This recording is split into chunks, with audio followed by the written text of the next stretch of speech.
Oke, bismillah. Assalamualaikum warahmatullahi wabarakatuh. Bismillahirrahmanirrahim. Alhamdulillahirabbil alamin. Wa bihi nasta'inu ala umurid dunya waddin. Allahumma sholli wa sallim wa barik ala habibina wa syafi'ina Sayyidina wa maulana Muhammadin wa ala alihi wa ashabihi wa man tabi'ahum bi ihsanin ila yaumiddin. Bismillah.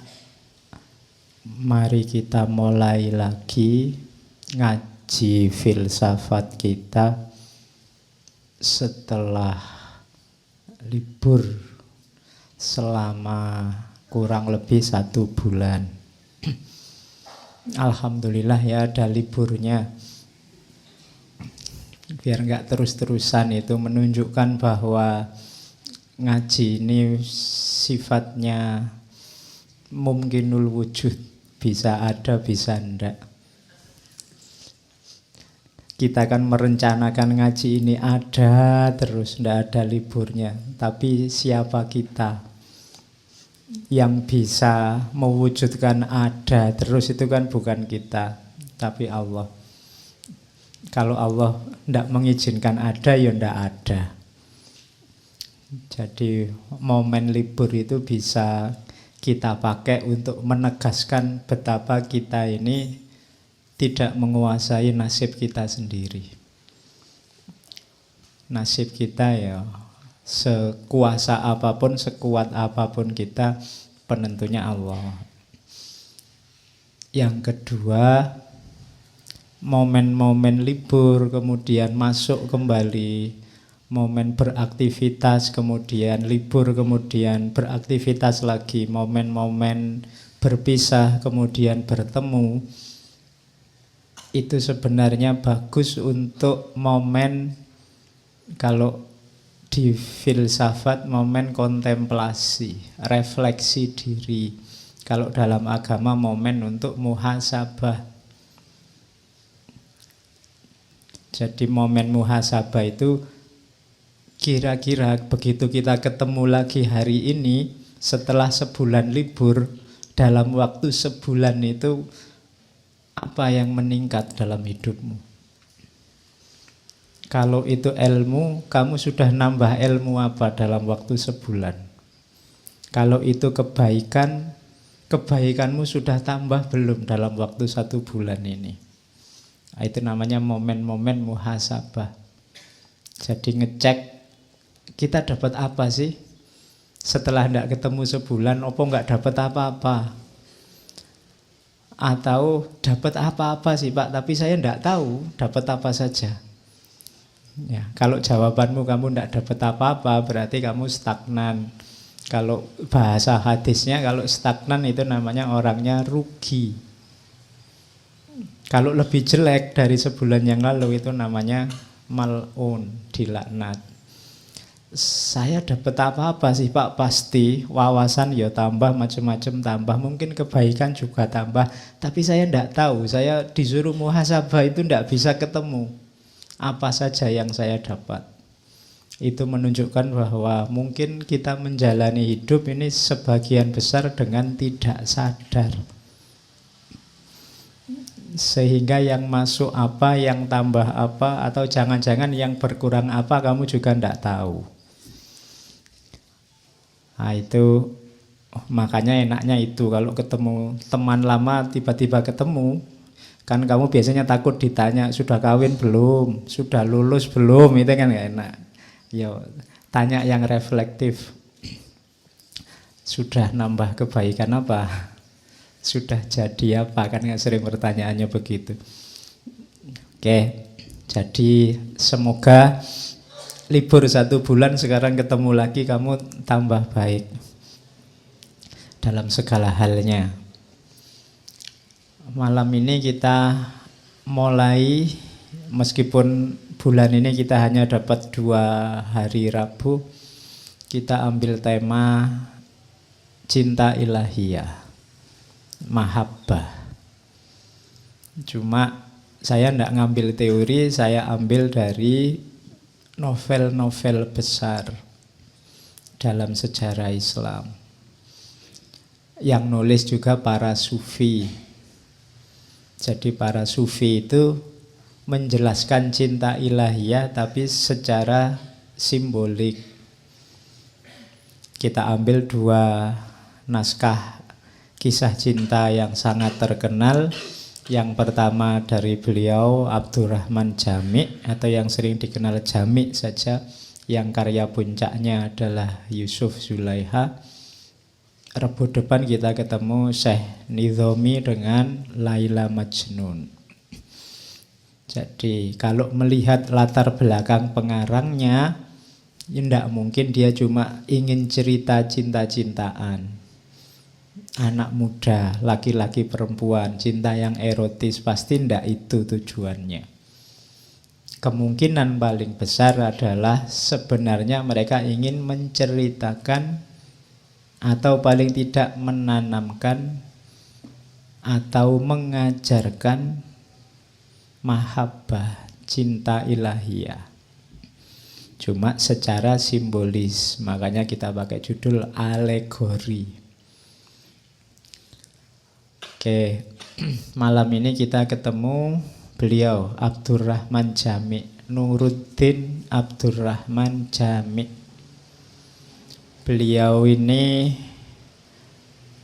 lahirnya 1421, nanti meninggalnya 1492. Tergolong sufi-sufi agak belakangan. Cuma beliau ini nanti punya gelar Khotamus Syu'ara. Kalau Ibnu Arabi kan Khotamul Auliya. Kalau Nabi Muhammad Khotamul Ambiya. Nah, Jami ini dikenal sebagai Khotamus Syu'ara, pemuncaknya para ahli syair. Karena beliau ini pujangga besar pada zamannya. Jami itu nama tempat kelahiran sekaligus tempat berkarirnya, daerah Jam.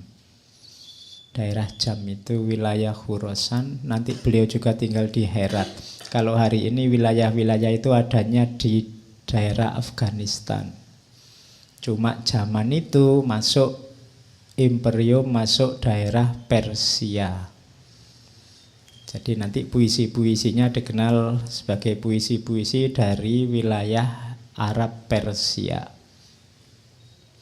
Jadi itu latar belakangnya. Ya, beliau termasuk penerusnya ajaran-ajarannya Ibnu Arabi.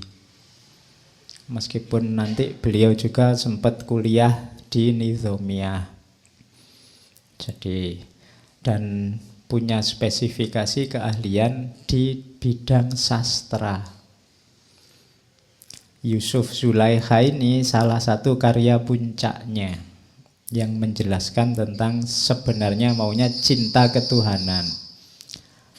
Dan jangan dibayangkan ceritanya Yusuf Zulaikha ini seperti itulah ceritanya Nabi Yusuf dan Zulaikha yang sebenarnya. Wong ini alegori sifatnya, jadi beberapa bagian ya dimodifikasi, didramatisir sesuai kepentingannya Jami untuk menjelaskan tentang mahabbah. Jadi ya ndak persis seperti itu mungkin kejadiannya, tapi seperti itulah Jami menjelaskan tentang hubungan antara Yusuf dan Zulaikha. Tapi di situ banyak sekali simbol-simbol. Ya kalian yang harus memecahkan kode-kode simbol itu untuk tahu apa yang diinginkan oleh Jami dari cinta ilahiyah. Ya narasi ceritanya pasti terinspirasi oleh kisahnya Nabi Yusuf di Al-Quran. Di surat Yusuf, surat ke-12 dari Al-Quran. Oke, jadi itu tentang Abdurrahman Jami. karya-karyanya banyak, silahkan dijelajahi, sebagian besar sangat puitis. Yusuf Zulaikha ini termasuk jenis masnawi. Ya, yang belajar bahasa Indonesia dulu ketika belajar jenis puisi lama itu kan masnawi itu kan berarti strukturnya dua-dua. Sama Rumi nanti juga punya masnawi, lebih monumental, lebih terkenal. Tapi Jamik juga punya masnawi. Kalau di puisi lama kan masnawi itu strukturnya A2, terus bawahnya lagi BB, terus bawahnya lagi CC, dengan cara menyusunnya begitu. Meskipun ini sifatnya cerita, tapi modelnya masnawi itu tidak gampang. Puisi gabung sama prosa. Nanti ya puisi lama itu ya, kalau 4-4 kan ada lagi rubaiyat. Kalau rubaiyat itu 4-4. Ada lagi yang 5-5. Kalau 5-5 namanya kit'ah. Ada lagi yang 8-8. Kalau 8-8 namanya ghazal. Oh, itu bahasa Indonesia. Pelajarannya dulu. Oke, semoga kalian masih ingat. Kalau lupa ya enggak apa-apa, enggak ditanyain malaikat. Oke, bismillah kita mulai. Ya, saya bukanya tetap dari surat Yusuf ayat 12. 3 ayat pertama. Saya ambil 3 ayat ini karena ada beberapa kata yang menarik menurut saya. Kalau yang pertama alif lam ro itu tidak masalah, tilka ayatul kitabil mubin.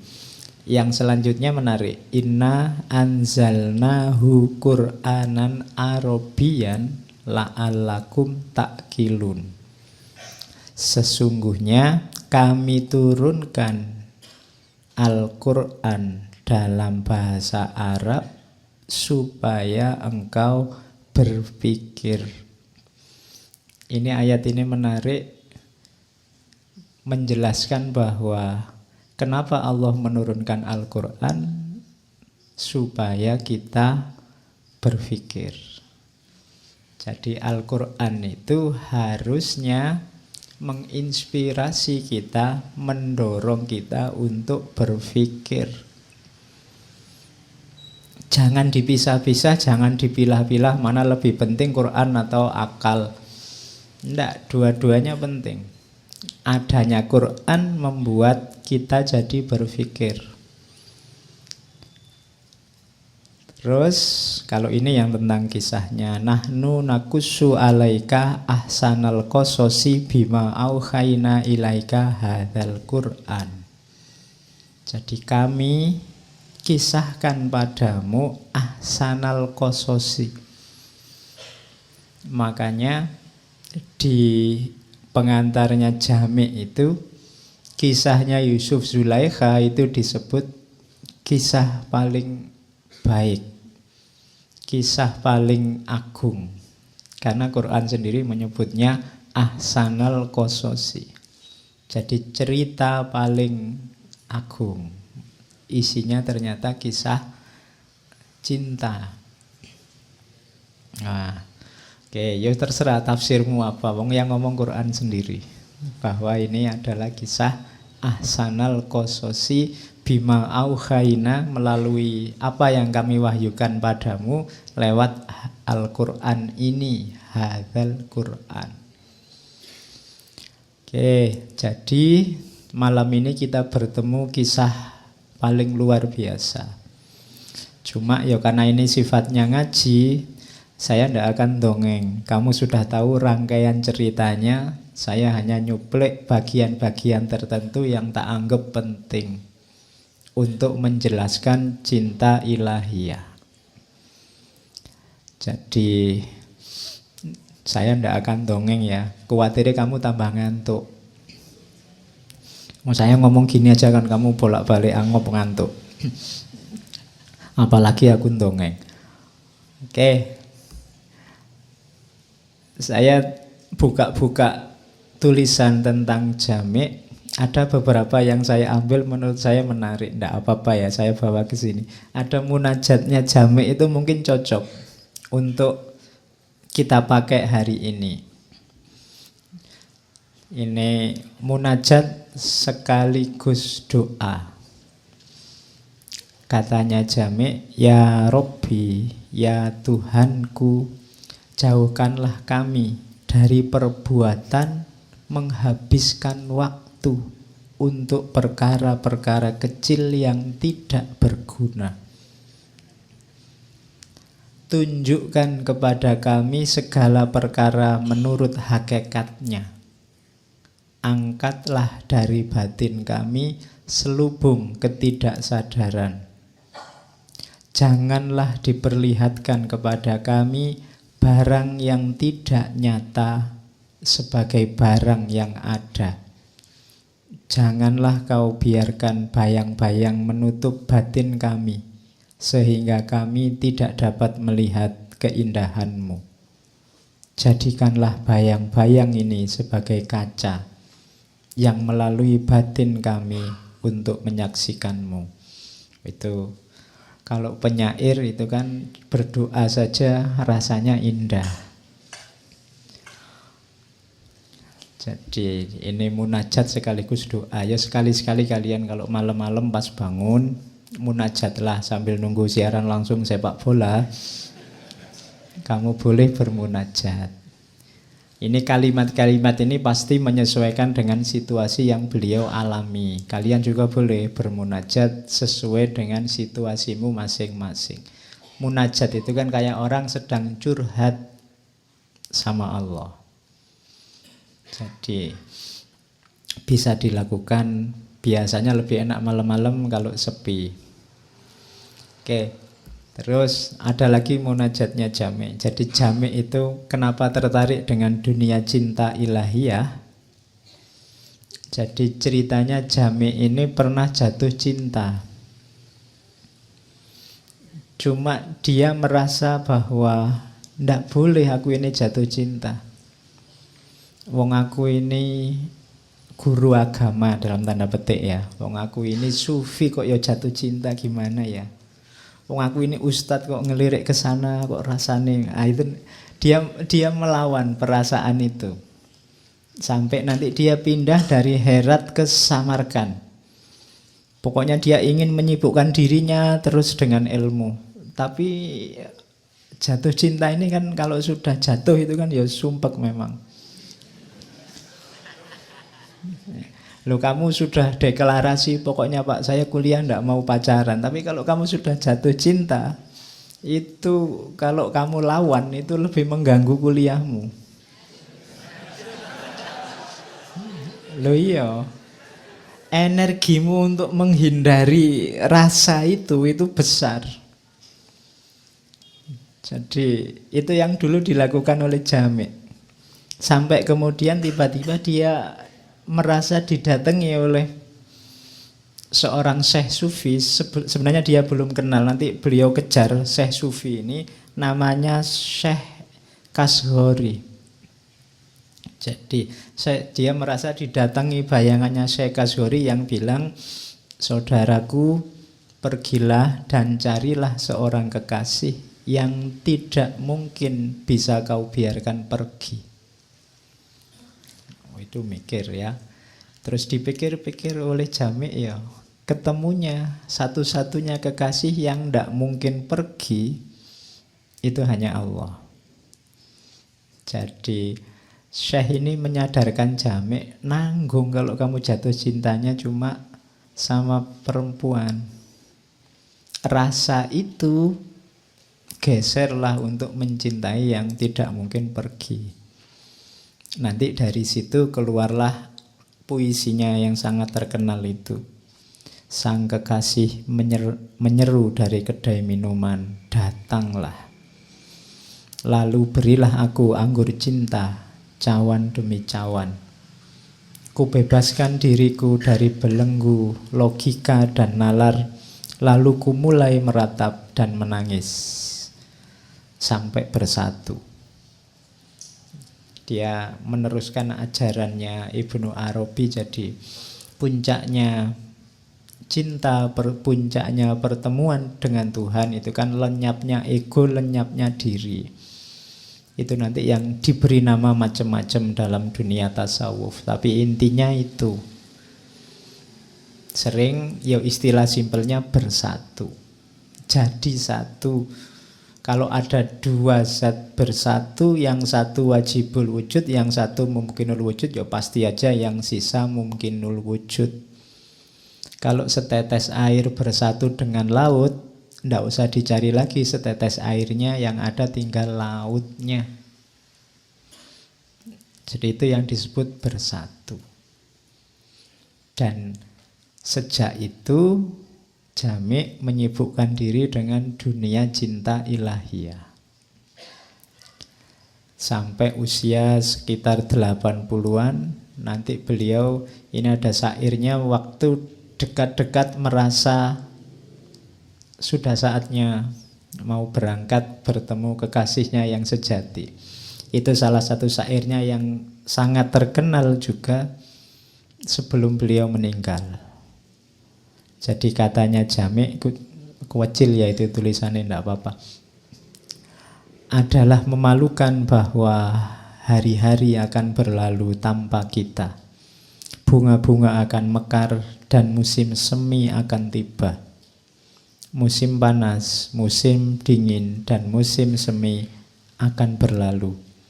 Dan kita pasti akan menjadi tanah dan debu. Jadi ini mengingatkan kita bahwa sedahsyat apapun hidupmu, sejago apapun kamu, sebesar apapun dirimu, pada akhirnya hanya jadi tanah dan debu. Dan sejarah akan terus berjalan. Musim semi akan berganti tanpa dirimu dan tidak masalah. Kamu yang merasa penting, begitu kamu mati hari ini, ya dunia tetap berjalan. Kamu yang merasa besar, jangan dikira sebesar apa pengaruhmu, karena tidak ada kamu pun dunia juga berjalan. Jadi jangan overestimate dengan kehadiranmu di muka bumi ini. Ya, kadang-kadang kan kita kan ketika sibuk oleh satu hal, satu masalah, terpaku di situ terus, seolah-olah kalau urusan ini tidak beres dunia kiamat.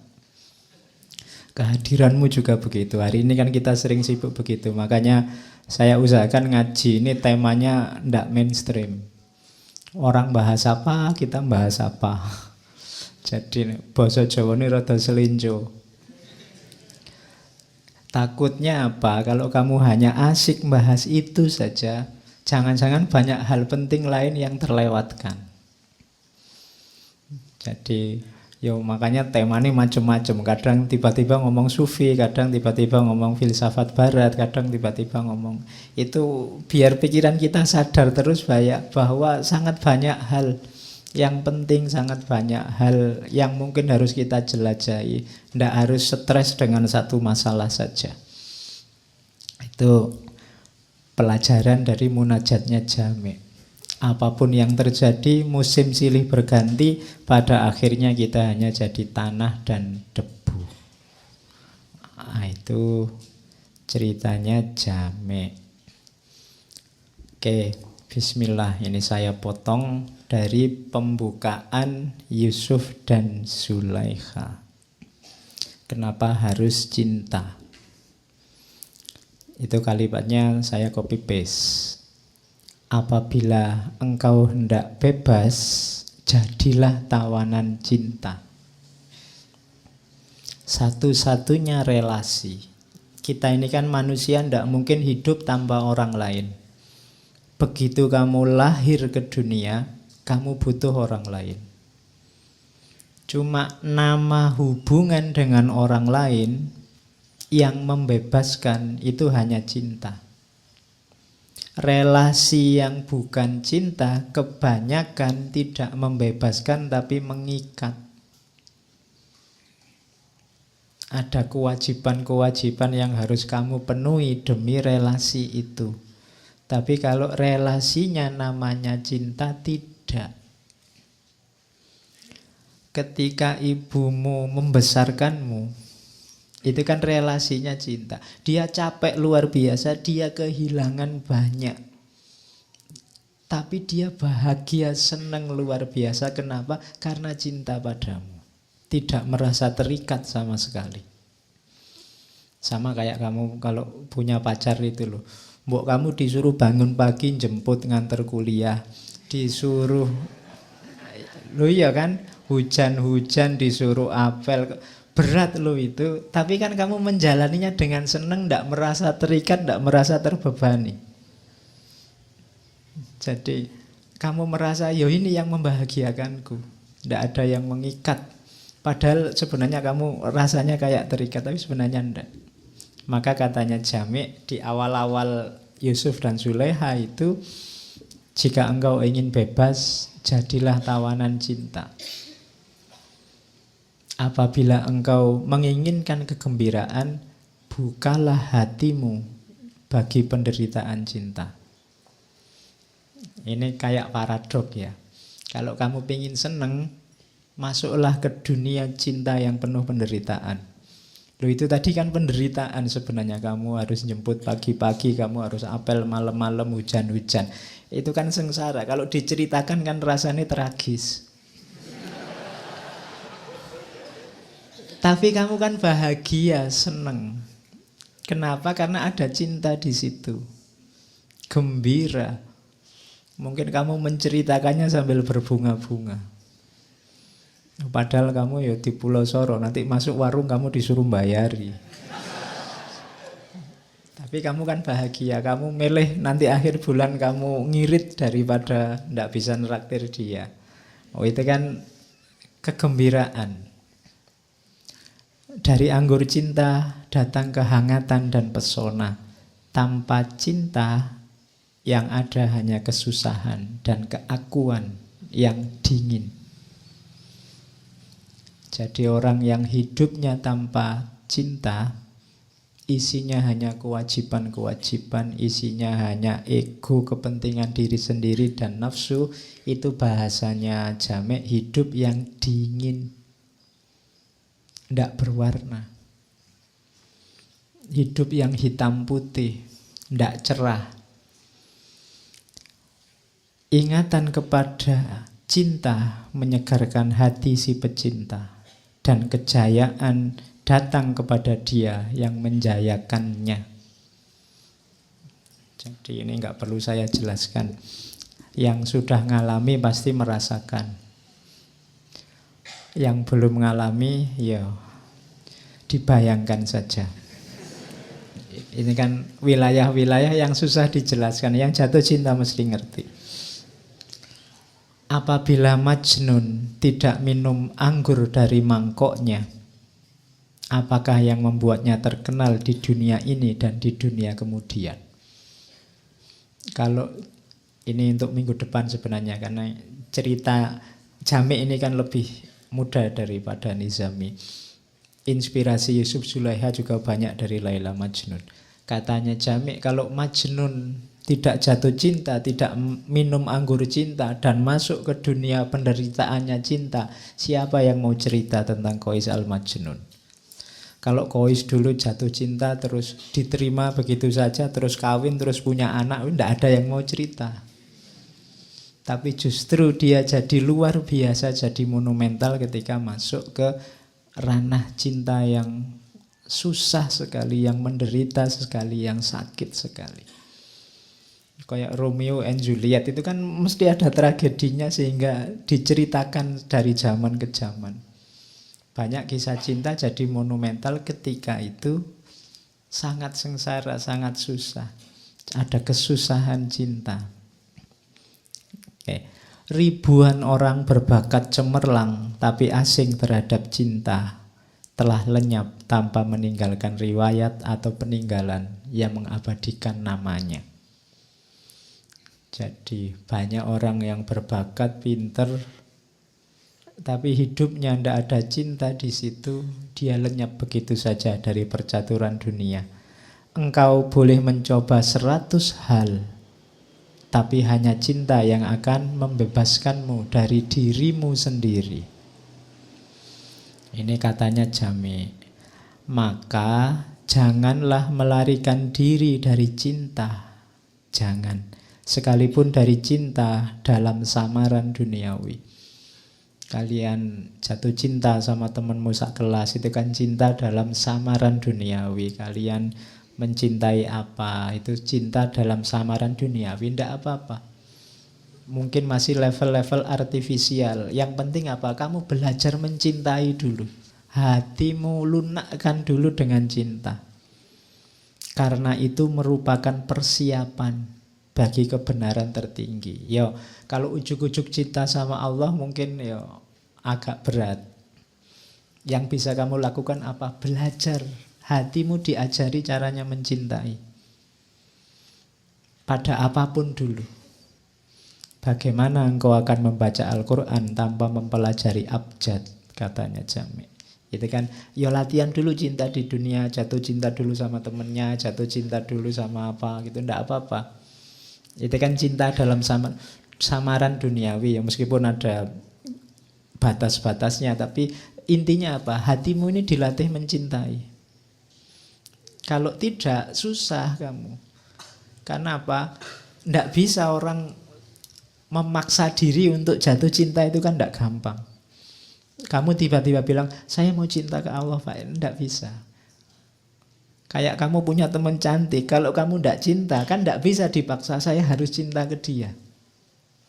Sama Allah juga begitu, tidak bisa cinta itu dipalsu bahwa kamu soleh-solehkan dirimu, kamu dari mulutmu keluar kalimat thayyibah terus dari, wah ini cinta, tidak gitu.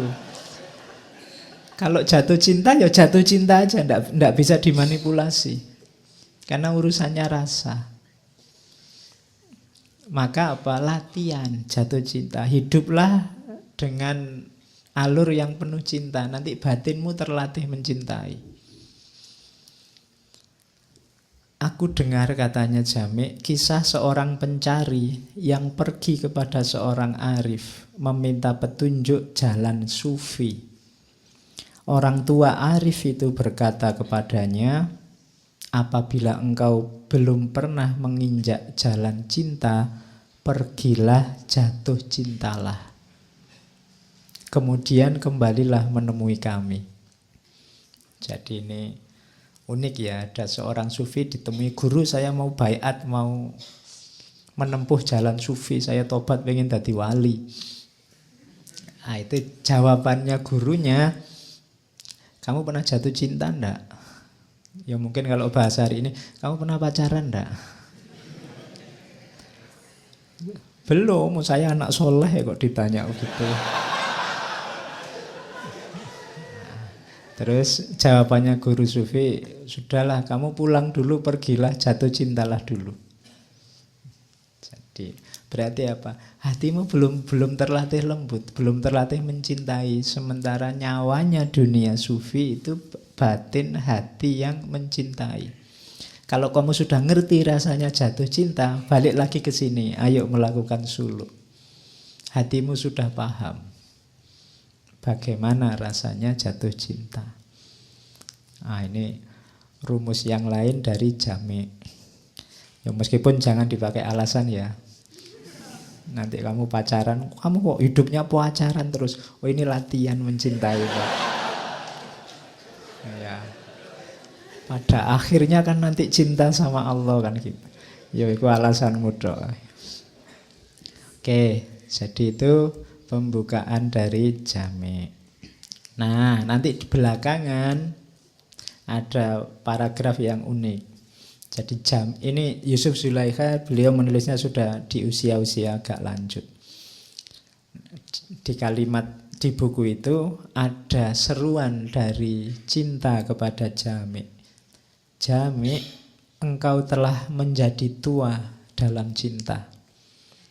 Kita ini kan sejak kecil sampai sebesar ini, itu kan kita bisa eksis sampai hari ini, sampai dewasa itu kan karena banyak cinta di sekeliling kita.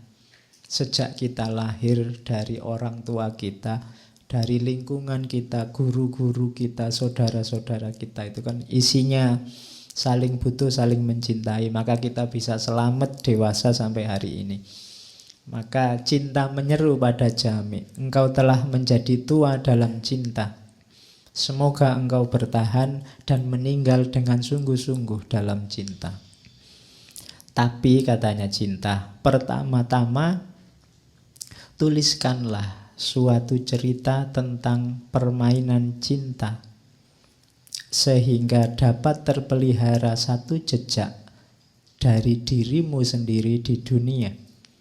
Gambarkanlah dengan pena halusmu suatu lukisan yang akan tinggal setelah engkau pergi.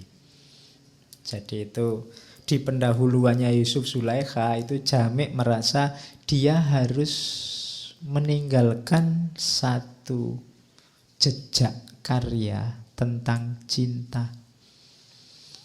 Karena cinta adalah hal yang paling penting dalam hidupnya selama ini.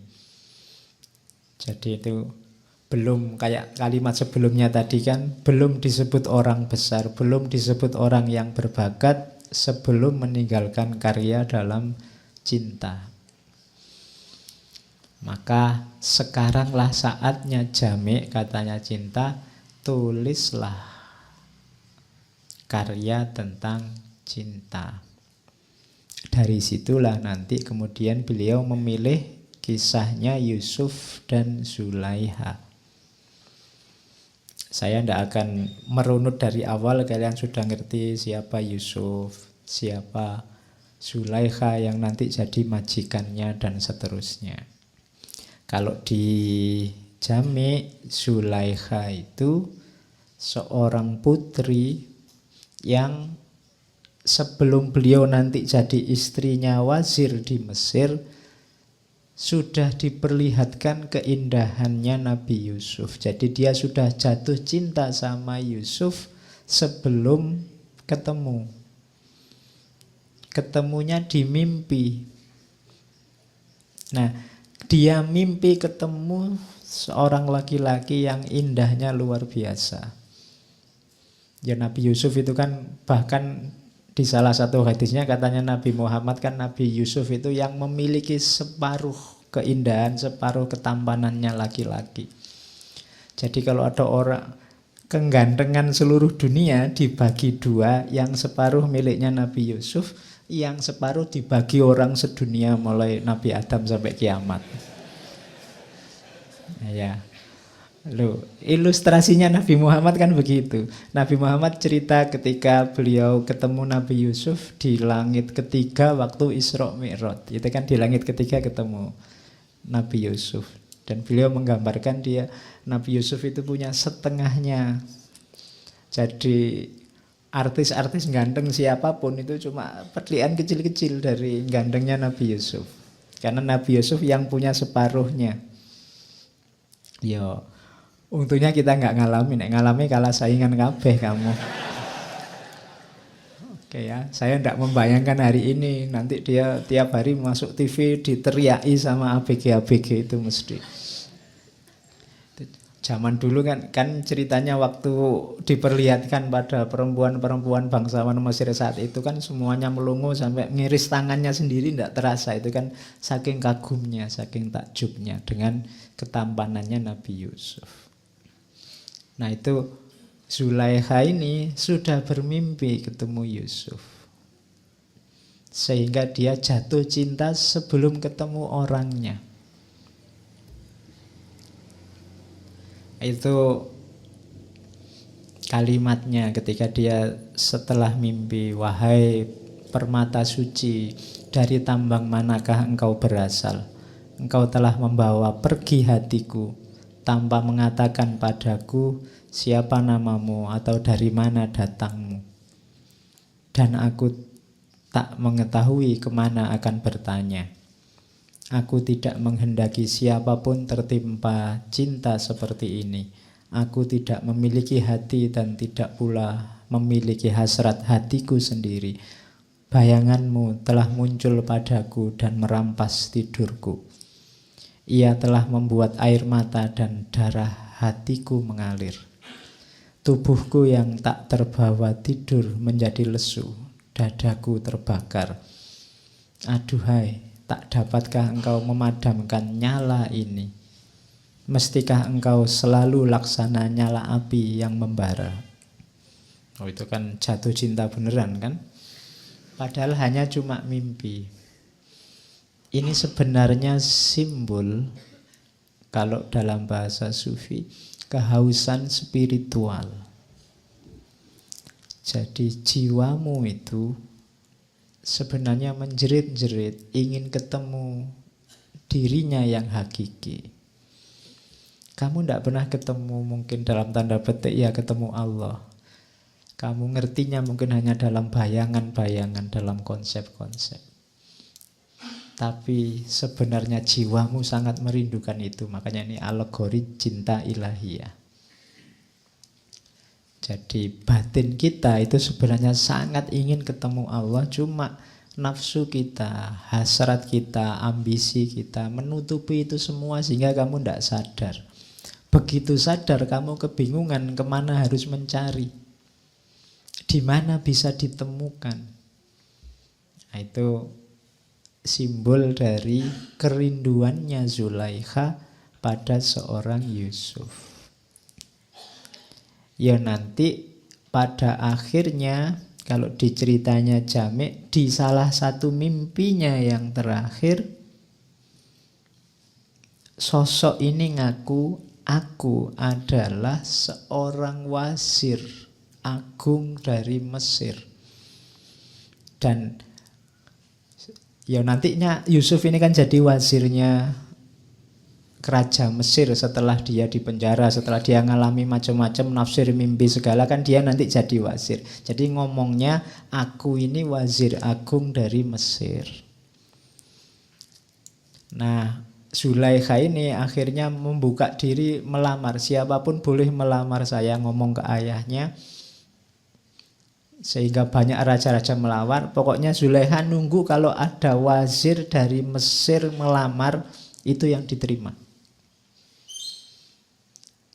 Akhirnya ada wazir dari Mesir yang melamar. Cuma bukan Yusuf. Jadi itu nasibnya Zulaikha. Dia sudah terlanjur menerima lamaran, begitu ketemu, ternyata bukan yang di dalam mimpinya. Yo, nanti nangis-nangis lagi sampai dia dapat petunjuk lagi bahwa ya kamu nanti akan ketemu Yusuf. Cuma harus melalui ini dulu, melalui wazir ini dulu. Oke. Nah, terus. Ini ada bagian yang dari saya bilang tadi, ada suara yang mengingatkan Zulaikha. Dia sudah mau berontak, tidak mau dinikahi oleh wazir agung Mesir. Tapi terus dia dapat ilham, wazir agung Mesir itu bukan keinginan hatimu. Akan tetapi tanpa dirinya engkau mustahil meraih dan mencapai tujuanmu. Bersabarlah, sebab engkau akan segera melihat ketampanan dan keindahan kekasihmu dalam hidup bersama sang wazir. Dan ini yang membuat Zulaikha, ya sudah kalau gitu dinikahi wazir tidak apa-apa. Kalau diceritanya Jami', dia mau dinikahi, jaminannya dia tidak disentuh. Ya, jadi Syekh Perawan, kamu mau ndak? Jadi itu janjinya dari wazirnya begitu. Jadi asal mau saya nikahi, ndak disentuh juga ndak apa-apa. Yang penting sudah punya Zulaikha. Nah, itu ini sebenarnya simbol. Jadi untuk ketemu Yusuf memang perlu melewati wazir agung.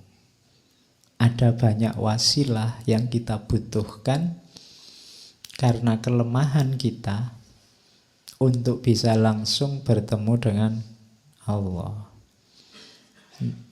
Kita tidak sedahsyat para aulia, para kekasih Allah yang bisa anytime bertemu, bermuajahah, munajat sama Allah. kita butuh banyak wasilah, termasuk kesehatan tubuh kita sendiri, termasuk kekuatan kita, termasuk dunia lingkungan sekeliling kita. Itu kan kendaraan-kendaraan, wasilah-wasilah. Iya, cinta itu di dalam batin, cuma menuju batin ini kan perlu banyak kendaraan. Kalau kamu sakit ya tidak jadi berjalan, kalau lingkunganmu nggak mendukung juga tidak jadi berjalan. Jadi kita butuh banyak kendaraan cinta. Nah, itu disimbolkan dengan Zulaikha yang harus kawin dulu sama Wazir Agung. Nanti setelah kawin baru bisa ketemu Yusuf. Oke, nanti benar dikawinin, dibawa ke Mesir, baru nanti ceritanya ganti ke Nabi Yusuf yang dimulai dari surat Yusuf tadi ayat keempat. Sejak Yusuf bermimpi cerita ke ayahnya, kemudian dicurangi saudara-saudaranya, sampai dijual jadi budak. Dan rame sekali saat itu di pasarnya Mesir, ada budak baru yang gantengnya luar biasa. Semua orang rebutan pengen beli. Kalau di ceritanya Jami', sebenarnya yang memenangkan Yusuf itu awalnya rajanya Mesir, bukan wazirnya. Tapi Zulaikha yang saat itu sudah ngerti, dia kagetnya luar biasa waktu lihat budak itu ternyata seperti yang ada di mimpinya. Dia rela mengorbankan semuanya hanya asal dapat budak yang namanya Yusuf ini. Jadi akhirnya rajanya ngalah. Yusuf dibeli si Wazir Agung ini. Dan nanti banyak perempuan yang lain yang wow waktu lihat Yusuf. Banyak yang pingsan. Ceritanya begitu. Sampai yang diceritakan oleh Jami', ada seorang perempuan namanya Basigo. Basigo ini perempuan kaya raya, bangsawan, cantik. Begitu lihat Yusuf dia pingsan. Dan dia rela menukar apapun demi dapat Yusuf. Oleh Nabi Yusuf, beliau dinasehati. Basigo ini perempuan ini yang nangis-nangis di depan Yusuf dinasehati. Katanya Yusuf, ketika engkau melihat keindahan dan kesempurnaan di dunia ini, yang demikian itu tak lain adalah sebuah tanda tentang Dia. Makhluk yang indah hanyalah sekuntum bunga mekar di taman Allah yang luas.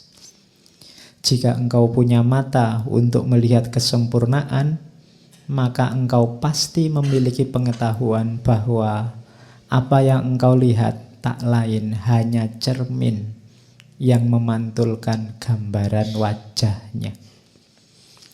Penampilanku juga adalah gambaran keindahan Allah sendiri.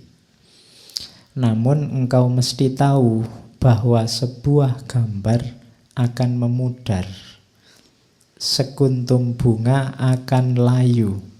Dan pantulan dalam cermin pun tertutup oleh cahaya yang hakiki. Hanya Allah sajalah yang hakiki dan abadi. Dalam hal ini, mengapa engkau membuang-buang waktumu untuk sesuatu yang ada hari ini dan akan lenyap esok hari? Pergilah langsung ke sang sumber tanpa menunda-nunda lagi. Jadi ini sebenarnya Jami' ingin ngajari loh, apapun manifestasi keindahan apapun di dunia ini, semuanya hanya bayangannya Allah. Kalau kalian mampu, ndak usah berhenti di bayangan. Langsung ketemu aslinya. Kayak dulu waktu kita ngomong Ghazali kan, kalau kamu cinta sama yang indah-indah, ketahuilah yang maha indah itu Allah. Kalau kamu cinta sama yang cerdas-cerdas, yang pandai-pandai, yang pinter-pinter, yang maha tahu, maha pinter itu Allah. Kalau kamu cinta sama yang kuat-kuat, yang kuasa-kuasa, yang maha kuat, maha kuasa itu Allah. Yang lain hanya cerminannya.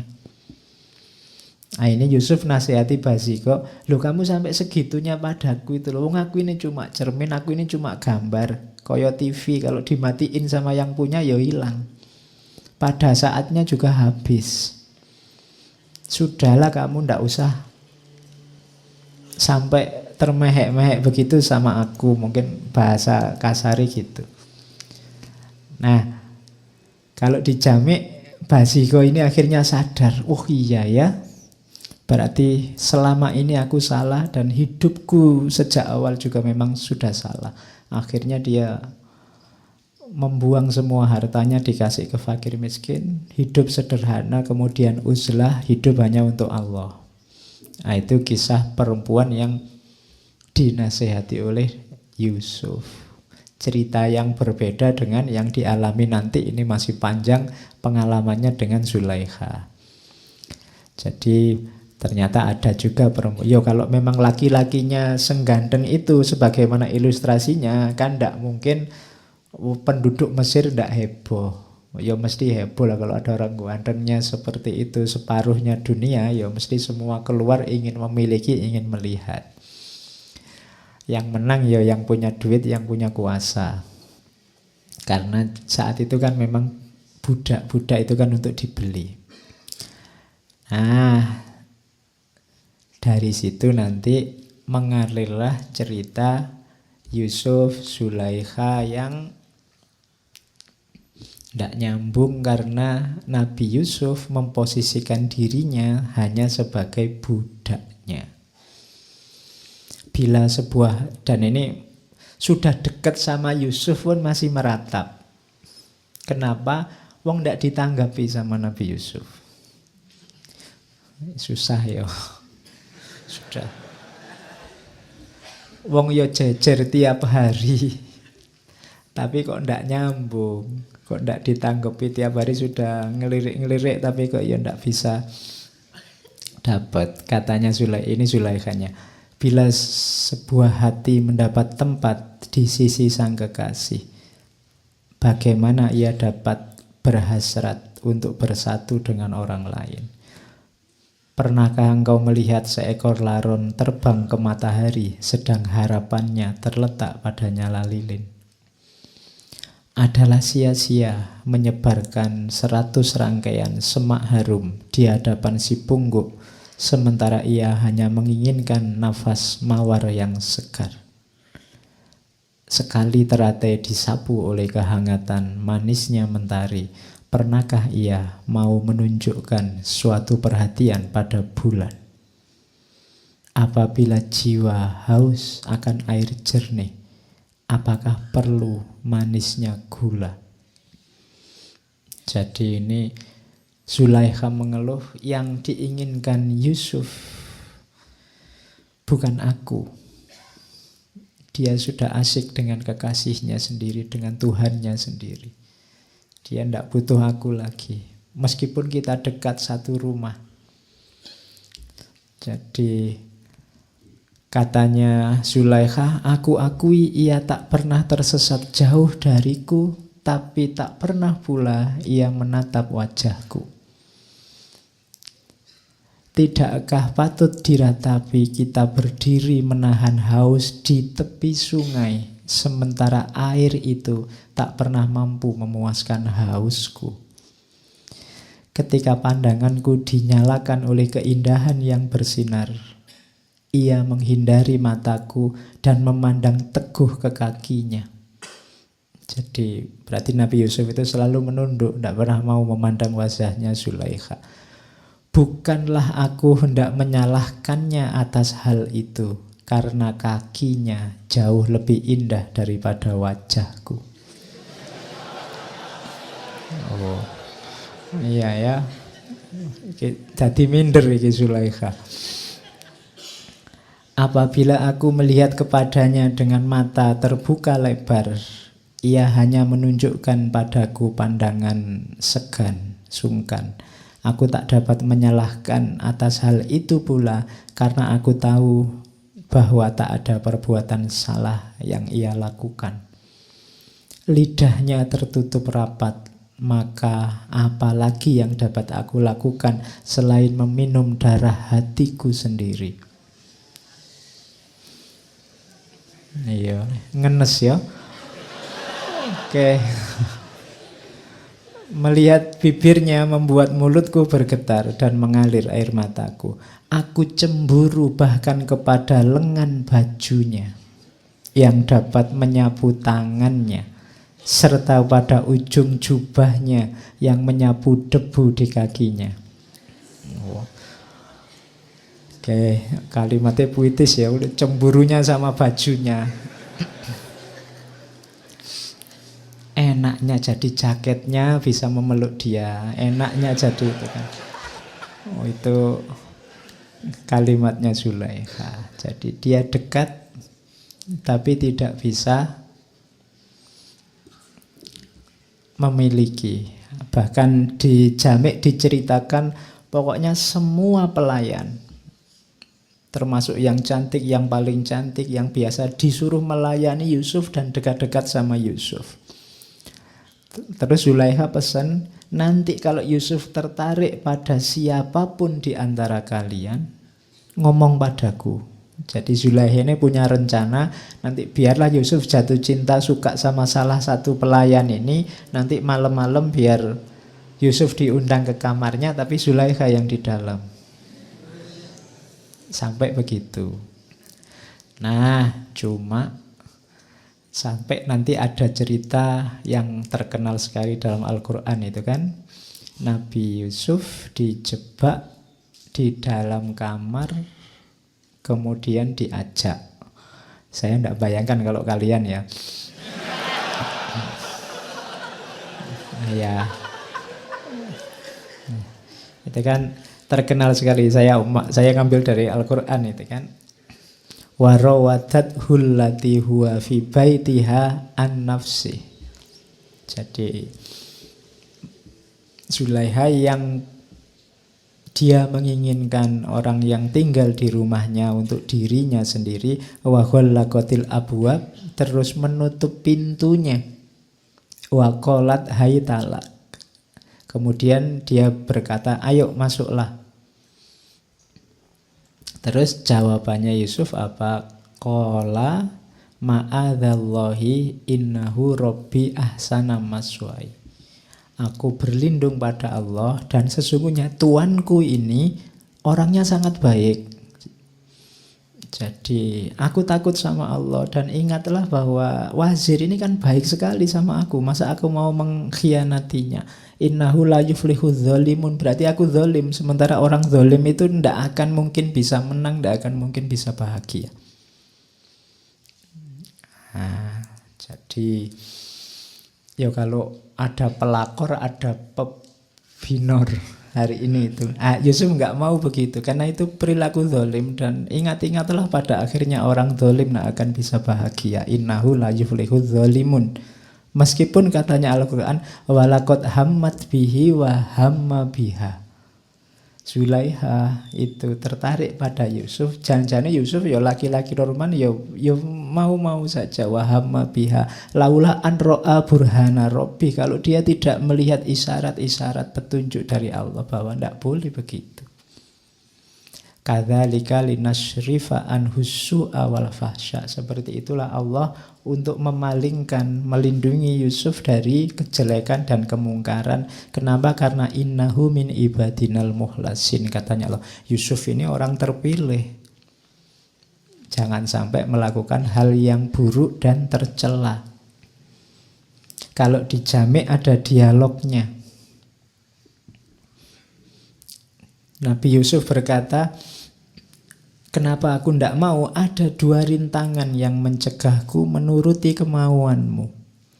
Yang pertama adalah gimana aku menjawab pertanyaan dari Allah. Yang kedua, bagaimana menghadapi wazir.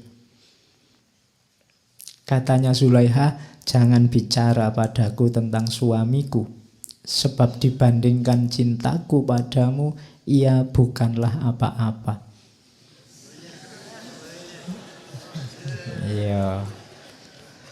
Nah, enak ya jatuh cinta sama, jangan takut sama suamiku kan ngono. Karena dia merasa menguasai suaminya. Ya memang jatuh cinta sama istrinya orang, suaminya orang itu kan lebih aman. Karena ada anekdotnya begitu. Kalau kamu jatuh cinta sama yang gadis, saingannya banyak. Tapi kalau istrinya orang kan saingannya satu, suaminya. Oke. Terus katanya Zulaikha, aku bisa meracunnya. Wah susah ya, diracun loh. Atau mengalihkannya agar tidak mengetahui keadaan kita. Akan hanya Allah, katanya Zulaikha, Allah lebih gampang lagi. Jika dia memang maha penyayang, maha pemaaf, sebagaimana engkau katakan, aku akan tobat, ngasih zakat, ngasih sedekah, nanti dia mengampuni kita, gampang loh. Jadi ayolah kita ngamar berdua, nanti tobat bareng-bareng. Oh ya, basa kasare kan gitu. Nah, jawabannya Yusuf, engkau mungkin bisa menyembunyikan dosamu dari sang wazir, tetapi engkau tidak akan pernah bisa menyembunyikannya dari Allah. Akan halnya ampunannya, apakah dia dibayar untuk menciptakan kita sehingga dia mau menerima suap untuk mengampuni kita? Ya kan? Itu kan kamu mau menyuap Allah tuh dengan sedekah, dengan zakat, dengan itu enggak. Allah tahu, Allah itu maha tahu segalanya, tahu niatmu, tahu segala kekejianmu. Jadi katanya Yusuf, tidak mungkin kita bisa mengelabui Allah. Nah, itu narasinya Jami' memperjelaskan, memperpanjang ayat tadi. Nah, akhirnya kan kita tahu semua, Yusuf lari keluar, bajunya ditarik oleh Zulaikha sehingga robek di belakang, terus ketahuan wazir di depan kamar. Dan wazirnya ini maunya marah, tapi setelah lihat bukti, ya tidak bisa mengelak bahwa yang salah istrinya. Terus berkembanglah isu, berkembanglah gosip kemana-mana bahwa istrinya wazir ini sungguh tidak tahu malu karena cinta sama budaknya sendiri, itu pun ditolak. Itu kan malunya luar biasa. Ya. Nah, terus karena itu Zulaikha untuk menghilangkan rasa malu, lo dianggapnya aku ini rendah, ayo sekarang semua tak tes. Akhirnya diundanglah perempuan-perempuan bangsawan ke rumahnya. Itu kan diceritakan oleh Al-Quran itu, falamma sami'at bimakrihinna arsalat ilaihinna. Saat tahu makar, tipu daya, gosip yang berkembang dari perempuan-perempuan di kota tentang dirinya, arsalat ilaihina, diundanglah perempuan-perempuan itu, wa a'tadat lahunna muttaka'an, disediakan perjamuan, wa atat kulla wahidati minhunna sikinan, setiap perempuan dikasih pisau. Waqalat, kemudian berkata pada Yusuf, ukhruj, waqalat ikhruj alaihin. Nah sekarang mereka sudah siap-siap makan, pegang pisau. Yusuf, sekarang kamu keluar, lewat di depan mereka. Falamma ra'ainahu akbarnahu wa qatta'na aydiyahunna. Begitu lihat Nabi Yusuf lewat, semua langsung wow, melongo, ndak sadar, sampai ngiris tangannya sendiri. Jadi kalau sampai ngiris tangan ndak sadar itu kan luar biasa. Biasanya kalau kamu nggak sadar disenggol, diiris baru sadar. Ini kebalikannya. Saking ndak sadarnya ngiris tangannya ndak terasa. Wa jadi falamma ra'ainahu akbarnahu, takbir. Takbirnya bukan untuk tawuran, untuk nyerbu, tapi untuk wah, jadi kalau lihat orang ganteng kamu bisa Allahu Akbar gitu. Loh iya kan, contohnya kan, jadi kalau ini kan ada ayatnya. Loh kok lihat orang ganteng Allahu Akbar, ada ayatnya. Surat Yusuf ayat 31. Falamma ra'ainahu akbarnahu. Terus mereka wakulna, dan mereka berkata, hasya lillahi ma hadza basyara in hadza illa malakun karim. Jadi demi Allah, ini bukan manusia orang yang gantengnya kayak gini. Ini pasti malaikat yang mulia. Itu. Jadi mungkin inilah ganteng yang tak terbayang, karena pokoknya saking gantengnya jadi orang sampai wow, tidak membayangkan hari ini seperti apa. Ini untuk membungkam mulutnya perempuan-perempuan Mesir saat itu. Lah kok aku digosipkan, katanya Zulaikha, coba kalian sendiri lihatlah kayak gini loh Yusuf. Apa ndak kelepek-kelepek kalian lihat kayak gini. Jadi sehingga terus rame orang sana, oh ya pantas jatuh cinta, makhluknya seindah ini. Itulah Yusuf. Dan cintanya terus berkembang. Ini yang membuat Zulaikha tambah lama tambah susah.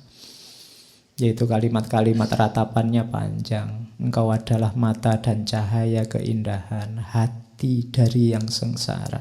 Cinta padamu telah menyalakan api dalam hatiku yang sepenuhnya memakanku, dan engkau tak pernah memadamkan apinya dengan air persatuan. Engkau telah merobek hatiku dengan pedang kejam, namun tampaknya engkau sendiri seperti sama sekali tak peduli oleh kekejamanmu sendiri. Setiap saat engkau membawa kesedihan baru kepadaku. Oh, betapa aku berhasrat dengan nama langit agar ibuku tak pernah melahirkanku. Atau setelah lahir kiranya saja susu yang aku teguk diberi racun oleh pengasuhku. Nah, gitu saking sumpeknya. Ya, Zulaikha. Oke. Nah, ini di kota tetap rame. Kemudian jadi gosip terus-menerus, jadi fitnah terus-menerus. Zulaikha juga mendekati Yusuf terus-menerus. Nabi Yusuf juga susah. Akhirnya apa? Nabi Yusuf berkata, qala, berdoa pada Allah, qala rabbis sijnu ahabbu ilayya mimma yad'unani ilaih.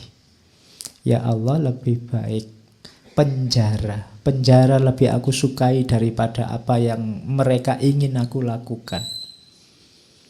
Wa illa tasrif anni kaidahunna asbu ilaihinna wa aku minal jahilin. Kalau tidak begitu, mungkin lama-lama aku tidak kuat, aku akan berpaling mengikuti tipu daya mereka.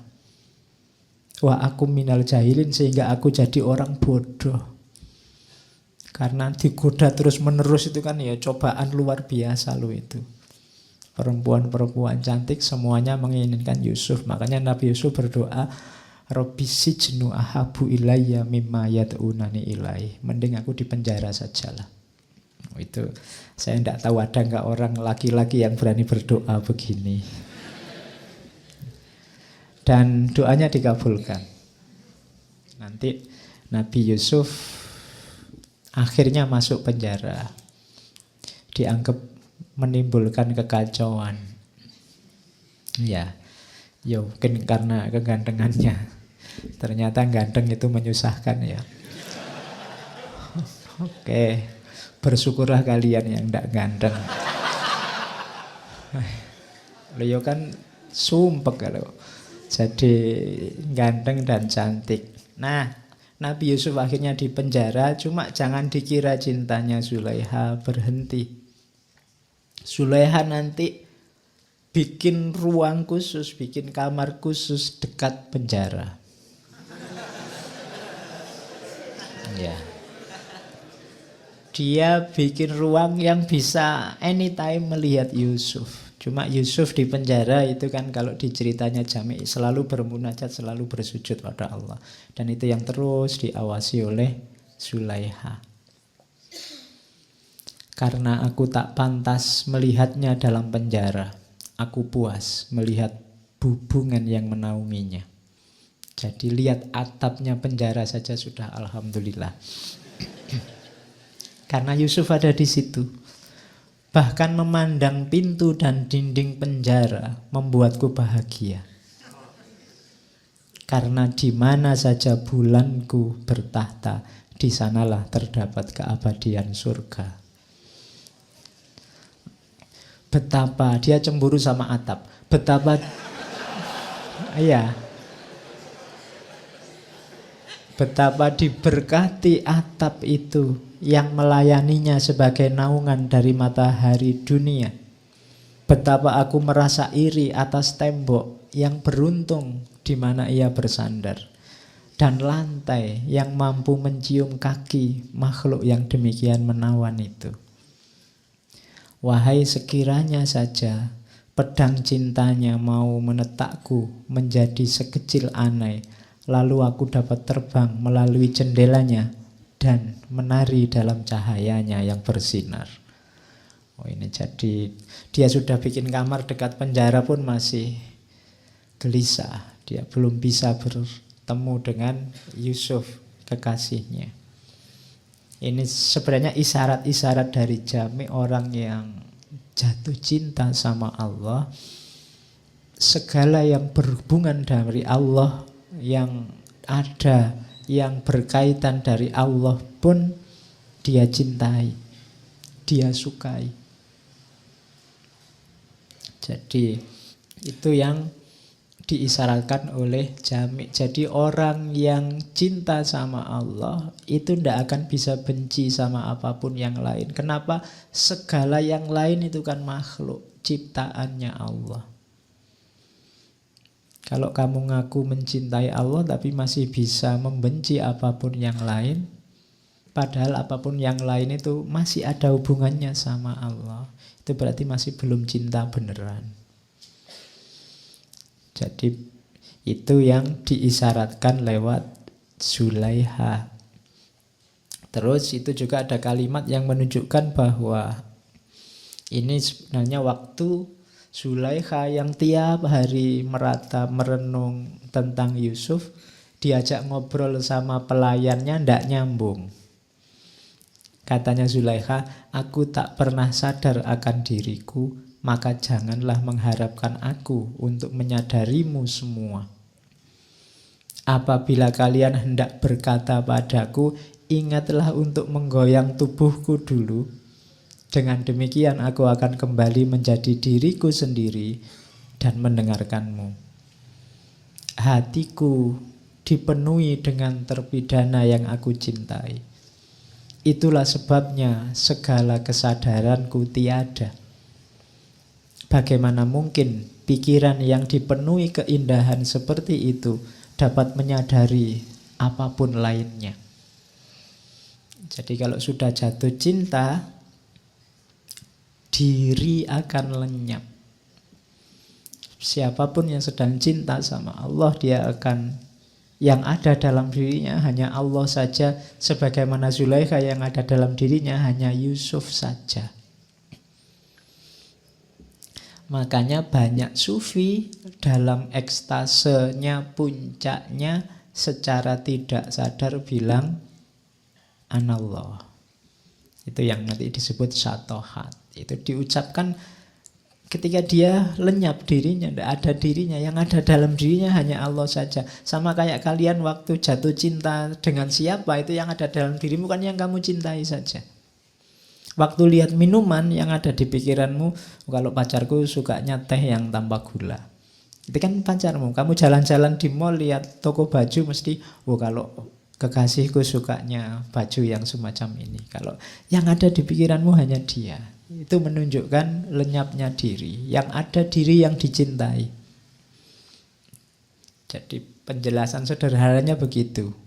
Jamek pakai analogi dari Zulaiha yang merasa tidak sadar. Jadi kalau mau ngajak ngobrol Zulaiha, ditepuk dulu, sadar. Nah, baru bisa diajak ngomong. Kalau tidak begitu, yang ada di pikirannya hanya Yusuf. Oke. Terus, jadi itu unsur selanjutnya penyucian diri. Secara tidak sadar dengan cintanya nanti Zulaikha sebenarnya sedang membersihkan dirinya dari segala hal yang duniawi. Bahkan dari egonya sendiri. Ini kan latihan yang luar biasa. Banyak orang susah untuk menaklukkan egonya. Maka jalannya apa? Cinta. Makanya tadi Sufi tadi ketika didatangi anak muda disuruh pergilah jatuh cintalah dulu. Latihan apa sih paling utama dari cinta itu? Menaklukkan ego. Orang yang cinta itu pasti tidak egois, tidak berpikir tentang dirinya, yang difikirkan yang dicintai. Maka dalam cinta ada namanya penyucian diri. Kamu tersucikan lewat cinta. Kenapa? Egomu kamu kalahkan sekarang. Itu latihannya yang penting di situ. Katanya Jami', pecinta yang sesungguhnya tak dapat lagi menyadari bau atau warna dirinya sendiri. Ia tidak mempunyai perhatian, baik dengan mengakrabi atau memusuhi pada siapapun selain kekasih. Hatinya tidak terpaut pada tahta atau mahkota. Semua keserakahan dan hawa nafsu telah membenahi kopernya dan meninggalkan jalannya. Apabila ia bicara, itu adalah kepada sang kekasih. Apabila ia mencari, maka ia hanya mencari kekasih. Jadi itulah manfaatnya cinta yang dialami nanti oleh Zulaikha. Dari situ nanti Zulaikha di cerita-cerita terakhir lebih mudah ketemu Allah. Dan nanti ini dipinjam oleh Jami' untuk menasehati dirinya. Engkau juga wahai Jami', datanglah. Keluarlah dari dirimu dan masuklah ke dalam kediaman kebahagiaan abadi. Engkau mengetahui jalan menuju ke sana. Maka apakah kelambanan yang menyedihkan ini? Kenapa engkau lambat? Kenapa engkau menunda-nunda? Kamu kan sudah tahu ilmunya, sudah tahu teorinya, sudah tahu kebenarannya. Menunggu apa lagi? Tinggalkan dunia khayali dari jiwa binatang dan masuklah wilayah kegaiban. Dahulu pun engkau tak ada, hingga tak ada kesulitan apapun yang menimpamu karenanya. Engkau dulu tidak ada, engkau dulu tidak punya apa-apa. Sudah tidak usah dikhawatirkan duniamu, sekelilingmu, apa yang kamu miliki, apa yang tidak kamu miliki, tidak penting. Sekarang kamu ngerti jalan kebenarannya, tempuhlah itu. Tidak perlu memberati apapun.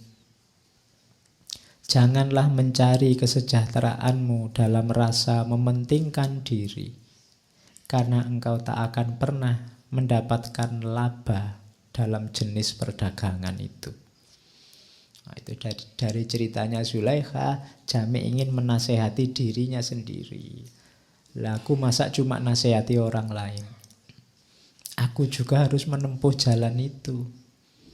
Karena aku sudah tahu jalannya, sudah tahu kebenarannya, sudah tahu yang harus dilakukan. Apalagi yang aku tunggu, aku ini kok lambat sekali ya. Apakah kelambanan yang menyedihkan itu? Nah, itu keluhannya Jami' terhadap dirinya sendiri. Nah, nanti Yusuf di penjara, Zulaikha tetap dengan cinta dan ratapan-ratapannya. Sampai nanti Yusuf, kita sudah tahu bagaimana ceritanya, sampai dia diangkat jadi wazir yang agung. Cuma saat Yusuf jadi wazir, Zulaikha ini hartanya habis. Jadi dia sudah tidak lagi jadi istrinya wazir, sisa kekayaannya dipakai untuk mengejar dan mencari biar bisa dekat sama Yusuf. Itu pun sangat kesulitan. Yang dilakukan tiap hari dia duduk di pinggir jalan, sekiranya di jalan itu Yusuf akan lewat dan menghabiskan hartanya untuk itu, sampai dia miskin sama sekali kayak orang-orang pinggir jalan, sampai dia kurus dari sangat cantik jadi jelek, jadi tidak cantik lagi, jadi tua, jadi ya karena sudah tidak terawat lagi. Yang ada di pikirannya tinggal Yusuf. Nah, satu ketika beneran dia ada di pinggir jalan, Yusuf lewat. Nabi Yusuf yang melihat perempuan kayaknya kenal, tapi kok antara ingat dan tidak. Akhirnya disapa, memperkenalkan diri, betapa kagetnya Yusuf. Ternyata ini Zulaikha yang dulu. Ya di situ, ya kalau adegan film mungkin tangis-tangisan. Ya karena ketemu. Cuma dilihat dari situasinya, Yusuf ini heran, ini kok bisa bertahan sekuat ini dalam cintanya. Bahkan dilihat dari situasinya, harusnya ini yang sudah sakit-sakitan, sudah tua, bisa bertahan hanya menunggu Yusuf, itu luar biasa. Apalagi kok tidak mati-mati, mungkin bahasanya Yusuf. Terus ya ketika Yusuf begitu, ada suara dari Allah. Jadi Yusuf dapat isyarat, dapat ilham, aku belum mengambilnya, sebab dalam dirinya terkandung cinta pada orang yang juga aku cintai. Siapa yang akan mengizinkanmu untuk mematikan kuntum mawar di tamanku dan menginginkan kehancuran salah seorang kekasihku? Karena ia sangat sayang padamu, bagaimana engkau mengira bahwa aku akan mengambil hidupnya? Matanya yang menangis memberikan kesaksian akan cintanya. Meski sepanjang hidupnya kubuat ia putus asa. Kini aku akan membuatnya kembali muda. Ia telah memberikan padamu jiwanya yang sangat berharga. Jika aku sekarang memberkahinya, jadikan ia sebagai bagian dari jiwamu. Jadi ini isyarat dari Allah. Ya sudah, sekarang kamu sudah bisa menikahinya. Dulu kan walakot hamad bihi wa hamma biha. Sebenarnya kamu dulu kan suka juga, cuma memang masih belum halal, mungkin bahasa anunya itu. Sekarang sudah boleh. Dan kenapa ku buat dia bertahan? Karena apa? Karena dia mencintai kekasihku juga. Tidak mungkin aku mematikan, menghilangkan orang yang cinta pada kekasihku.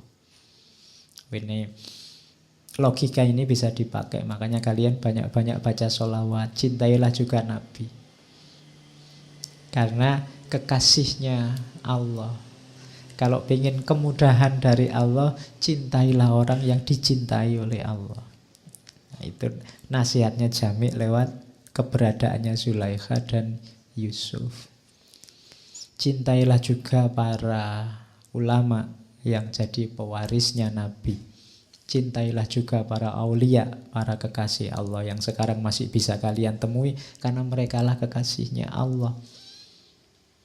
Kalau ingin nyambung sama Allah, mereka lebih dekat daripada kita. Jadi dekatilah mereka, maka Allah juga akan mencintai kita. Kalau kalian punya orang yang dicintai dan ada orang lain yang memudahkan atau membantu orang yang kamu cintai, kan kamu juga suka sama orang itu. Itu logikanya. Makanya Zulaikha pun oleh Allah dibuat bertahan. Tidak mungkin Allah melenyapkan orang yang mencintai kekasihnya, bahkan nanti dikembalikan lagi kecantikan dan kemudahannya seperti sebelumnya. Itulah nanti, sehingga setelah itu terus menikah dinikahkan langsung oleh Allah, saksinya para malaikat. Nah, itu Yusuf dan Zulaikha.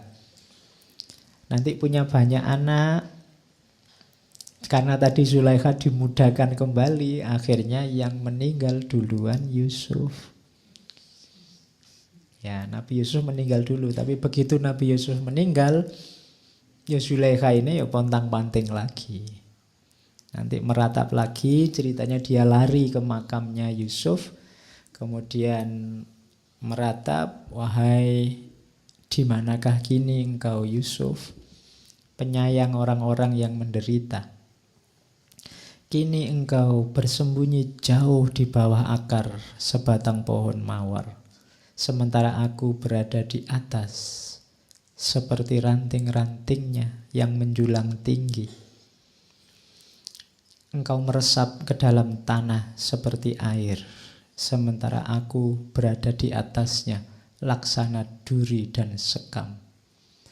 Engkau pergi sedemikian jauh, sehingga aku tak bisa memperoleh kabar tentang dirimu dari siapapun. Kehilangan dirimu telah menyulut api dalam diriku, sehingga asapnya membuat setiap orang menangis. Aku tak sanggup hidup tanpa dirimu. Dan saat itu juga Zulaikha meninggal di atas makamnya Yusuf. Jadi itu yang kisah cinta sejatinya Zulaikha dan Yusuf. Banyak pelajaran, cuma saya bilang tadi ini alegori majas dari cinta ketuhanan. Cinta kita pada Allah. Oke, itu narasi ceritanya. Saya ingin berteori, ngasih beberapa konsep sedikit tentang cinta ilahiyah. Kalau dalam dunia sufi, tanda-tandanya kamu cinta, itu paling tidak ada 7. Mahabbah itu cirinya 7. Mahabbah terhadap apapun sebenarnya termasuk pada Allah. Yang pertama, kasrotul dzikr. Selalu teringat. Gak mungkin orang jatuh cinta itu lupa sama yang dicintai, atau terlena sehingga tidak ingat sama yang dicintai. Dalam momen apapun, buktinya seseorang cinta itu selalu ingat. Maka banyak sekali anjuran buat kita berzikir alladzina yadhkurunallaha qiyaman wa qu'udan wa ala junubihim. Orang yang selalu ingat sama Allah dalam kondisi apapun, duduk, berdiri, berbaring. Orang yang kayak gini menunjukkan bahwa dia cinta sama Allah. Kalau tidak cinta, susah untuk dipaksa. Anytime kamu zikir, kamu ingat sama Allah. Saya ingin zikir terus Pak, mulut saya akan mengucapkan subhanallah, subhanallah terus. Iya loh, pas lagi ingat, nanti sebentar lagi ketemu siapa, lihat apa, lupa lagi. Kenapa? Karena tadi dasarnya cuma dipaksa. Tapi kalau sudah jatuh cinta, tidak ada yang nyuruh, ingat sendiri. Jadi cirinya cinta itu kasratul dzikr. Jadi kalau pasanganmu memang cinta padamu, tidak perlu kamu tanya, kamu ingat aku enggak? Mesti ingat. Kamu kangen aku enggak? Mesti kangen, enggak usah ditanya. Kalau mendadak diingatkan, mbok jangan lupa padaku, itu belum cinta. Jadi pasti ingat. Yang kedua, ijab. Kagum. Di antara modalnya orang bisa jatuh cinta itu ada yang dikagumi dari yang dicintai. Pasti orang yang jatuh cinta menganggap ada yang istimewa dari yang dicintai. Kalau tidak, dia tidak akan jatuh cinta. Kalau ada yang tanya, pacarmu kayak gimana? Alah, biasa, tidak ada istimewanya. Tidak mungkin begitu. Kalau jatuh cinta pasti ada sisi yang menarik yang membuat dia, makanya tadi jatuh tadi kan namanya ijab. Pasti tidak biasa. Kalau ngomongnya, alah biasa-biasa aja kok Pak, kayak yang lain. Oh berarti kamu belum jatuh cinta itu. Itu paling kamu asal ndak jomblo gitu aja. Asal punya pasangan. Tapi yang jatuh cinta beneran pasti ada ijabnya, ada kagumnya, apalagi sama Allah. Jadi wow sama Allah. Oke, itu ciri kedua tandanya orang. Ciri yang ketiga ridho, rela. Jadi cinta itu rela apapun keinginan, apapun keputusan yang dicintai. Kalau sama Allah ya takdirnya Allah apa saja kamu terima. Itu menunjukkan kamu cinta. Tidak komplain, tidak mengeluh, tidak menuntut macam-macam. Ya sudah, kalau dikasih ini ya tidak apa-apa, dikasih segini ya tidak apa-apa. Alhamdulillah saya terima. Itu menunjukkan kamu sudah cinta. Dan rasa rela itu tidak bisa dipaksa loh. Orang bisa bilang, iya Pak, saya ikhlas kok Pak. Tapi kalau tidak ikhlas beneran itu ya tidak iso ikhlas. Itu urusan rasa, bukan urusan mulut sama akal. Akalmu nyuruh kamu ikhlas, mulutmu bilang ikhlas. Tapi kalau batinmu tidak ikhlas ya tidak sebenarnya. Mungkin ya terpaksa. Jadi ridho yang hakiki, yang dari batin, menunjukkan kamu cinta. Kemudian ada lagi tadkhiyah. Tadkhiyah itu mau berkorban. Tenaga, harta, waktu, apapun demi si dia. Itu menunjukkan mau berkorban. Tadi Zulaikha apapun diberikan untuk Yusuf. Sejak membeli Yusuf sampai terakhir semua hartanya habis. Itu menunjukkan benar-benar cinta. Kemudian yang selanjutnya khauf. Rasa takut kehilangan. Takut berpisah. Takut jauh. Takut pacarnya, kekasihnya tidak ridho. Takut, itu khauf namanya. Kamu takut berpisah sama aku ndak? Ndak, pisah sama kamu ya nyari yang lain. Itu namanya belum cinta. Aku masih muda, masih cakep, masih banyak yang mau kok. Itu namanya belum cinta. Kalau cinta ada khaufnya, ada takutnya. Terus ada roja. Roja itu penuh harapan. Jadi ada harapannya. Aku berharap kita selalu bersama. Aku berharap kita selalu dekat. Aku berharap kita tidak berpisah. Karena harapan. Aku berharap kita bisa bersama terus. Kemudian to'ah, patuh. Jadi tidak bantah. Itu namanya cinta. Diminta apapun, kalau memang dalam kuasanya dipenuhi. Itu menunjukkan cinta. Jadi coba kamu, tadi saya bilang cinta itu relasi yang agung, relasi dengan sesama, dengan apapun yang paling tinggi, karakternya itu. Terhadap yang kamu cintai, apakah kamu selalu ingat, apakah kamu kagum, ridho, mau berkorban, ada ketakutannya tapi ada juga harapannya dan patuh. Ini saya bawa ringkes-ringkes teori. Jenisnya cinta ilahiyah itu, kalau ini sudah sangat teoritis, ada mahabbatullah, ada mahabbatu ma yuhibbuhullah, ada mahabbah fillah walillah, ada mahabbah ma'allah. Yang nomor 1, 2, 3 itu yang terpuji, yang terakhir yang tidak boleh. Kalau dalam agama itu nanti namanya musyrik. Mahabbah ma'allah. Kalau mahabbatullah itu cinta pada Allah. Semua yang dijelaskan di depan tadi itulah cinta pada Allah. Termasuk cinta pada Allah adalah mahabbatu ma yuhibbuhullah. Mencintai apapun atau siapapun yang dicintai Allah. Itu termasuk cinta juga pada Allah.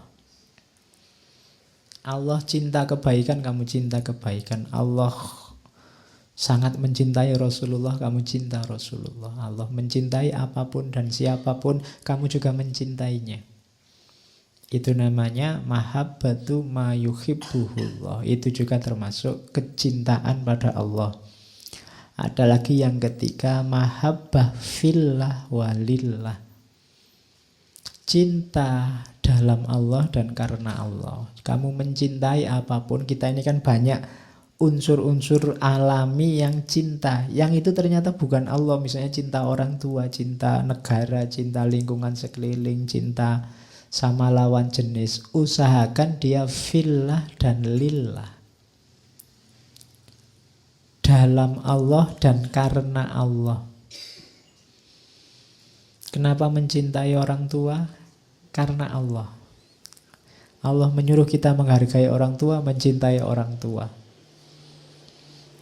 Kenapa mencintai lawan jenismu? Karena Allah juga. Allah menciptakan kita berpasangan, menyuruh kita saling mencintai, melanjutkan keturunan. Jadi Allah.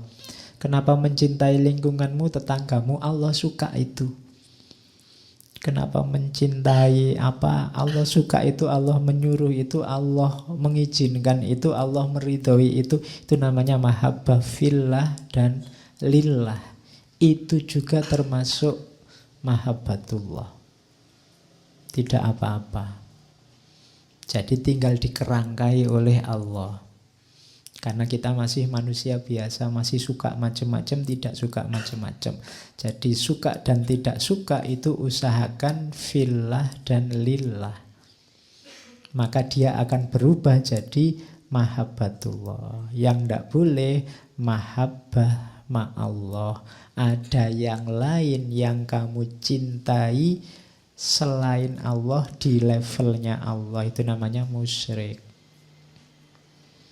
Di dunia ini hanya ada dua yang aku cintai, engkau dan Allah. Itu tidak boleh. Yang boleh, aku mencintaimu karena Allah. Oke, koyo lagu ya. Ayo cari sendiri rumusnya. Dan cinta pada Allah itu nanti mendalam rasa. Semua aktivitas yang dilandasi oleh cinta pada Allah nanti akan menemukan momentum keagungannya sendiri. Saya bawa cerita, mumpung masih ada waktu ya. Jadi ini cerita dulu. Ini sebenarnya harusnya masuk ketika ngomong Kaisar Akbar. Jadi Kaisar Akbar Agung itu punya musisi istana kebanggaan, namanya Tansen. Jadi ini kayak musikusnya istana yang pokoknya dia ahli luar biasa sehingga dibanggakan banyak orang. Tansen ini kalau nyanyi, kalau di situ karena bahasa India, nyanyi dengan intonasi Megamala tentang awan mendung, orang itu merasa kayak ada awan mendung beneran.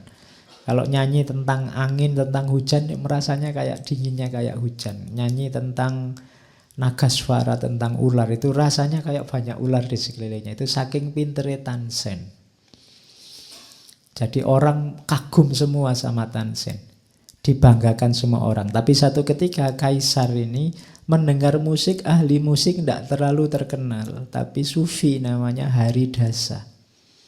Ini dia pengembara. Padahal musiknya nadanya biasa-biasa, tapi setiap yang mendengar tersentuh. Kaisar tanya sama Tansen, musikus kebanggaannya ini, kenapa ya lagunya Haridasa itu kok lebih menarik, jauh lebih menarik dari semua lagu yang kamu nyanyikan. Padahal nadanya biasa, isinya biasa. Tansen menjawab, jawabnya jujur. Pak Duka, hamba bernyanyi memandang Paduka untuk melihat tanda-tanda penghargaan dari Paduka. Harapan hamba memperoleh beberapa permata atau beberapa hektar sawah. Aku nyanyinya butuh penghargaan, bahkan ingin gaji, ingin bayaran. Jadi semua yang saya lakukan tadi show biar dapat balasan. Cuma kalau Haridasa, sedangkan Haridasa dia tidak menatap siapapun, yang dia tatap hanya Tuhan. Tanpa kekas, tanpa serakah akan materi atau ambisi duniawi. Ketika orang hanya menatap wajahnya Allah, maka dia akan bisa, apapun yang dia lakukan akan menyentuh kedalaman spiritual setiap orang. Karena Tuhan esensinya ada dalam dirimu masing-masing. Kalau hanya menyentuh itu kan bisa kulit, bisa lebih dalam lagi hatimu, bisa lebih dalam lagi sirmu, wilayah rohani yang paling dalam. Ruhnya Allah. Wa nafakha fihi min ruhi. Jadi orang yang menatap itu hanya fokus ke situ, maka dia menyentuh bagian yang paling dalam itu. Rasanya memang lebih menyentuh. Itu yang membuat, coba rasakan, para ulama tertentu mungkin kalau ceramah, kalau ngomong tidak seatraktif ini, tidak sebanyak ini teori, isinya mungkin sangat sederhana, semua orang sudah tahu. Tapi kalau beliau yang ngomong, kamu tersentuh. Itu kenapa? Karena mereka sedang menatap Allah. Mereka tidak mikir imbalan duniawi, mereka tidak mikir kepentingan egonya sendiri. Mereka tidak sedang pamer, tidak sedang show. Itu yang membuat banyak orang tersentuh. Padahal yang ngomong kayak gitu loh banyak sebelumnya, lebih canggih, referensinya lebih luar biasa. Tapi kalau beliau yang ngomong, padahal sangat sederhana tapi lebih menyentuh. Nah, itu nilai dari cinta ilahiyah tadi. Masih ada waktu terakhir, tak kasih ceritanya penyair terkenal namanya Hafid. Nah, nama aslinya Samsuddin Muhammad. Beliau ini sufi besar, penyair juga. Mungkin pernah dengar namanya. Ini tentang cinta ilahiyah. Jadi Hafid ini satu ketika, Hafid ini pada saat umur 21 tahun, dia belum sufi. Dia ini cuma pembantu di toko roti. Nah, satu ketika oleh juragannya, Hafid ini disuruh ngantar roti ke rumah seorang bangsawan. Nah, di rumah itu dia ketemu dengan putrinya bangsawan yang cantiknya luar biasa. Yo, biasa lah ya kalau lihat perempuan cantik kan terus tertarik. Dan dia jatuh cinta sama perempuan itu. Waduh, kok ada perempuan cantiknya gitu. Dia terbayang-bayang terus. Nah, ya Hafid ini kan karena pinter, meskipun dia pelayan pembantu yang bikin roti, dia bikin banyak puisi. Nanti puisi-puisinya Hafid kan terkenal. Puisi-puisi cinta. Dan orang suka dengan puisi-puisinya Hafid nanti. Sehingga dia nanti dijuluki pujangga, dijuluki penyair. Meskipun nama aslinya Samsuddin Muhammad. Nah, ya meskipun cintanya ini agak susah nyambung. Wong dia cuma pembantu toko roti, sementara yang ditaksir anaknya bangsawan yang cantik. Ceritanya Hafid ini hitam, pendek, jelek. Ya mungkin kalian lebih ganteng kalau dilihat pakai sedotan. Oke. Terus, nah, sampai Hafid ini wah ndak bisa ini jatuh cinta ini, tapi kok ndak mungkin. Akhirnya dia tirakat. Saya ndak tahu ada gak di sini yang pernah tirakatan ya. 40 hari 40 malam tirakatan dia. Ya mungkin dibaca wirid apa gitu. Di surat Yusuf tadi kan banyak ayat-ayat yang biasanya dipakai tirakatan untuk menjatuhkan hatinya perempuan. Oke, ya nanti boleh tanya kalau ada yang butuh. Nah, Hafid ini tirakat 40 hari 40 malam karena dia yakin kalau sudah tirakat ini mesti dikabulkan. Dan benar. Di malam ke-40 malaikat datang ke hadapan Hafid. Malaikat ini siap, kamu ingin apa saja aku kabulkan. Termasuk kalau hanya sekedar membuat perempuan itu jatuh cinta padamu. Tapi Hafid ini terpesona oleh kehadiran malaikat ini. Betapa indahnya malaikat ini. Kalau utusannya saja seindah ini, apalagi yang mengutus. Jadi kehadiran malaikat membuat Hafid lupa dengan misinya. Jadi waktu malaikatnya tanya, Hafid kamu butuh apa? Apa yang kamu inginkan? Hafid bilang, aku ingin Tuhan. Aku ingin Allah. Tidak jadi ingin perempuan. Akhirnya oleh malaikat, ya Jibril saat itu yang datang, Hafid ditunjukkan datanglah ke guru sufi Di Siraj namanya Muhammad Attor. Guru sufi ini pekerjaannya tukang membuat parfum, dan nanti belajar dari guru itu nanti hafid jadi sufi besar. Jadi cinta pada dunia, cinta pada perempuan, jatuh cinta pada lawan jenis yang kalau ditarik lebih jauh, kalau dasarnya memang tadi kecantikan, Allah lah yang paling cantik. Melihat malaikatnya saja Hafid terpesona. Maka Hafid bilang, kalau begitu saya revisi permohonannya. Ya, ndak tanggung-tanggung sekarang, aku jatuh cinta sama Allah, aku minta Allah. Dan oleh Jibril diarahkan, oke, kalau gitu datangi guru sufi ini, bergurulah ke beliau. Jadilah nanti hafid sufi besar. Oke, saya kira itu untuk mahabbah ilahiyah, cinta pada Allah. Malam hari ini, minggu depan kita lanjutkan dengan kisah yang lebih tragis lagi. Ya, kita, kalau ini kan cinta luar biasa dari seorang putri namanya Zulaikha. Minggu depan kita ketemu Qais al-Majnun yang lebih dahsyat lagi. Biar imbang, ada laki-laki, ada perempuan. Oke, saya kira itu. Ketemu lagi minggu depan insya Allah. Wallahul muwafiq, wallahu a'lam bissawab. Wassalamualaikum warahmatullahi wabarakatuh.